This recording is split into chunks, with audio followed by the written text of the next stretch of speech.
কোনো এক সময় এক জঙ্গলের সকল জীবজন্তু মিলেমিশে একসাথে বসবাস করত। তারা সুখে দুঃখে একে অপরকে সহযোগিতা করত। ওই জঙ্গলের রাজা ছিল একটি শিয়াল। ওই জঙ্গলে এক নদীর ধারে একটি গর্তের মধ্যে একটি হাঁস তার ছোট্ট ছানা চিনিকে নিয়ে বসবাস করত। চিনি, ও চিনি, গেলি কোথায়? না, এই মেয়েটাকে নিয়ে আর পারা গেল না। সকাল থেকে কোথায় যে গেল তাকে আর খুঁজেও যে পাচ্ছি না। চিনি, ও চিনি, হাসবন হাসবন, কোথায় চললে? আরে কচ্ছপ ভাই, আমার চিনিকে তুমি দেখেছো? অনেকক্ষণ থেকে আমি তাকে খুঁজে বেড়াচ্ছি, কোথাও যে আমি তাকে খুঁজে পাচ্ছি না। আগে কিছুক্ষণ আগে ও আমার সাথে কথা বলছিল, কিন্তু সে তো অনেকক্ষণ আগে চলে গেছে। আর একটু সামনে গিয়ে দেখো খেলতে খেলতে ওদিকে গেল কিনা। চিনি, ও চিনি, গেলি কোথায় মা? চিনি। হাঁস তার ছোট্ট ছানাটিকে খুঁজতে খুঁজতে নদীর ধারের দিকে এলো। এমন সময় সেইখানে তার সাথে দেখা হলো একটি কুমিরের। আগে কুমির ভাইয়া, আমার চিনিকে দেখেছো তুমি? আগে হ্যাঁ হাসবন, একটু আগে আমি দেখলাম তোমার চিনি কচ্ছপের সাথেই কথা বলছিল। কিন্তু কচ্ছপ যে বললো ও আমার চিনিকে অনেকক্ষণ আগে দেখেছে। আমি তো ওকে অনেক খোঁজাখুঁজি করছি, তাকে তো দেখতেও পাচ্ছি না। তুমি কচ্ছপের কাছেই যাও হাসবন, কচ্ছপই বলতে পারবে তোমার চিনি কোথায়। এরপরে হাঁস কচ্ছপের কাছে এলো। হাঁস দেখলো কচ্ছপটি গাছের আড়ালে কিছু খাচ্ছে আর তার মুখে লাল রক্ত লেগে রয়েছে এবং গাছের গোড়াতে চিনির গায়ের একটি পালক পড়ে রয়েছে। এই দেখে হাঁস ভীষণ ভয় পেয়ে গেল। কচ্ছপ ভাই, এই যে তুমি বললে আমার চিনিকে তুমি দেখোনি, তাহলে তোমার মুখে কিসের রং লেগে রয়েছে? আর এই তো আমি দেখতে পাচ্ছি চিনির গায়ের পালক এখানে পড়ে রয়েছে। তাহলে তুমি নিশ্চয়ই আমার চিনিকে মেরে খেয়ে ফেলেছো। তুমি কেন এই কাজ করলে কচ্ছপ ভাই? আমি এখনই চললাম শিয়াল পণ্ডিতের কাছে, আমি এর একটা বিচার চাই। এরপরে হাঁস গিয়ে শিয়ালের কাছে নালিশ জানালো। শিয়াল বিচারের জন্য একটা সভার আয়োজন করলো। শিয়াল পণ্ডিত, এই কচ্ছপটি আমার চিনিকে নিষ্ঠুরভাবে হত্যা করে খেয়ে ফেলেছে। আমি এর একটা বিচার চাই। আগে না মহারাজ, আমি চিনিকে নিজের মেয়ের মতো ভালোবাসি।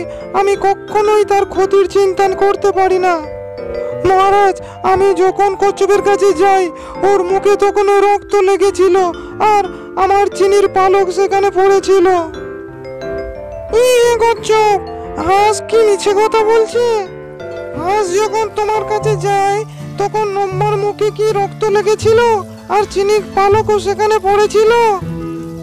আগে মহারাজ, আমার মুখে রক্ত নয়, আমি চেরি ফল খাচ্ছিলাম। আগে মহারাজ, চিনির পালক সেখানে পড়েছিল ঠিকই, কিন্তু আমার মুখে রক্ত নয়, চেরি ফল খাচ্ছিলাম, তাই লাল রং লেগেছিল।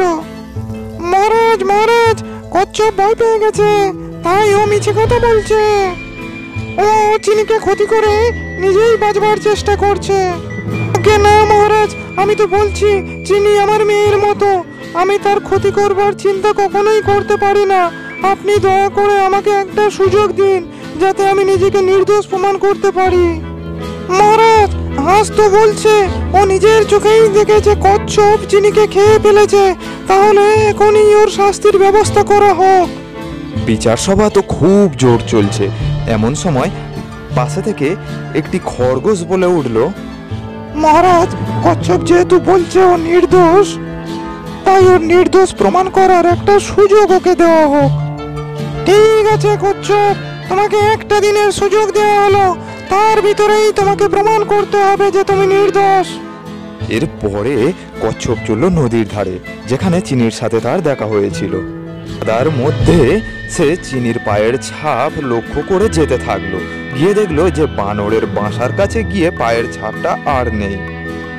কি, বানরের বাসার সামনে এসে পায়ের ছাপটা আর নেই কেন? দেখি তো, বানর ভাই বাড়িতে আছে কিনা। বানর ভাই বাড়িতে আছো নাকি? বানর ভাই। কচ্ছপের ডাক শুনে বানরের গিন্নি বাইরে বেরিয়ে এসে দেখলো যে কচ্ছপ তাকে ডাকছে। আরে বানর দাদা তো বাড়িতে নেই, কি বলার আমাকে বলুন। আগে হাঁসের ছোট্ট ছানা চিনিকে তুমি দেখেছো? সে কি তোমাদের বাড়িতে আছে? তার পায়ের ছাপ তো তোমাদের বাড়ি পর্যন্ত, তারপরে আর নেই। কই না তো, চিনি আমাদের বাড়িতে নেই। ঠিক আছে, আমি এখন আসি তাহলে। এরপরে কচ্ছপ আবার জঙ্গলের দিকে হাঁটতে থাকলো। কি করি আমি, কিভাবে নিজেকে নির্দোষ প্রমাণ করি? জঙ্গলে হাঁটতে হাঁটতে বেশ কিছু দূর যাওয়ার পরে দেখলো যে সেখানে কিছু রক্ত পড়ে রয়েছে আর চিনির কিছু পালক সেখানে ছড়িয়ে ছিটিয়ে পড়ে রয়েছে। এই দেখে কচ্ছপ তো ভীষণ ভয় পেয়ে গেল। সে সেইখানেই বসে বসে কাঁদতে লাগলো। তার কান্না দেখে সেখানে একটি পরী এসে উপস্থিত হলো। কচ্ছপ, তুমি কাঁদছো কেন? তোমার কি হয়েছে? কচ্ছপ তার সমস্ত ঘটনা পরীকে জানালো। পরী তার মন্ত্র শক্তি বলে কচ্ছপকে দেখালো যে ছোট্ট হাঁসের ছানাটি এখন কোথায় রয়েছে এবং তার সাথে কি ব্যবহার আচরণ হয়েছে। পরিমল, তোমাকে অনেক অনেক ধন্যবাদ আমাকে সাহায্য করার জন্য, কিন্তু আমার আর সময় নষ্ট করলে হবে না। এখনই গেলে হয়তো আমি ছোট্ট চিনিকে উদ্ধার করতে পারবো। এরপরে কচ্ছপ একদম সময় নষ্ট না করে সেই বাঘের গুহায় এসে উপস্থিত হলো। বাঘ তখন খাবারের সন্ধানে বাইরে বেরিয়েছিল। চিনি, তুমি সময় নষ্ট করো না, তাড়াতাড়ি আমার সাথে চলে এসো। তা না হলে দুষ্টু বাঘ এসে গেলে আমি তোমাকে আর উদ্ধার করতে পারবো না। চিনি, তুমি তাড়াতাড়ি আমার সাথে চলে এসো। এইভাবে কচ্ছপটি ছোট্ট চিনিকে বাঘের গুহা থেকে গোপনে ফিরিয়ে নিয়ে আসে। মহারাজ, আমি আপনাকে বলেছিলাম এই দুষ্টু কচ্ছপটি চিনিকে খেয়ে ফেলেছে, তাই ওর কথায় কান না দিয়ে ওকে শাস্তি দেওয়া হোক।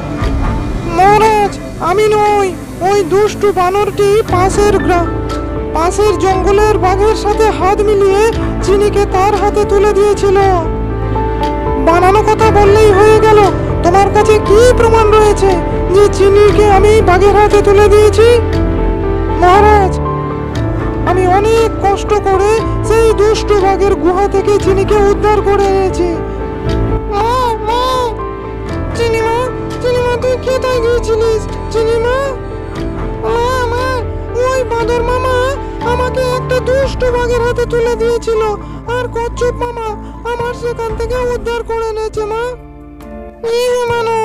এই জন্যই তুমি কচ্ছপকে শাস্তি দেওয়ার জন্য হুটোপাটা করছিলে। নিজেই অন্যায় করে অন্যের কাঁধে দোষ চাপানো। তুমি আজ থেকে আমার এই রাজ্যে আর থাকবে না, তুমি অন্য রাজ্যে চলে যাবে। আর আমার রাজ্যের আশেপাশে যদি তোমাকে আমি দেখতে পাই তাহলে তোমার কঠিনতম শাস্তি দেব। এরপরে হাঁস তার ছানাকে নিয়ে আবার তার বাসায় ফিরে যায়।